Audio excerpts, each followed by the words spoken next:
জুলাইয়ের মাঝামাঝি সময়ে দেশে বৈষম্য বিরোধী ছাত্র আন্দোলন যখন তুঙ্গে, তখন ওটিটিতে মুক্তির কথা ছিল পরিচালক ভিকি জাহেদের স্বল্পদৈর্ঘ্য চলচ্চিত্র একটি খোলা জানালা।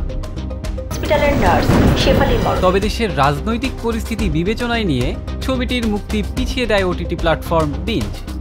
অবশেষে খুলল ভিকির খোলা জানালা। আজ মুক্তি পেয়েছে স্বল্পদৈর্ঘ্য চলচ্চিত্রটি।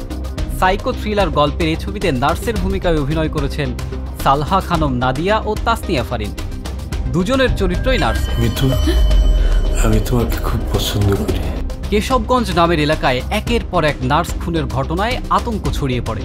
প্রশ্ন ওঠে, বেছে বেছে কেন নার্সদের খুন করা হচ্ছে, খুনই বা করছে কারা? আর এই সব রহস্যের জট খুলবে একটি খোলা জানালায়। এদিকে ভিকি জাহেদ বলেন, এটি মূলত নিরীক্ষাধর্মী কাজ। ক্যারিয়ার শুরু করেছি স্বল্পদৈর্ঘ্য চলচ্চিত্র দিয়ে, অনেকদিন পর আবারও ফিরলাম সেখানে। আশা করছি আগের মতোই দর্শকরা সাড়া দেবেন। খলিলুল্লাহ সামনে আসলে বুঝবা গল্প সত্য না মিথ্যা।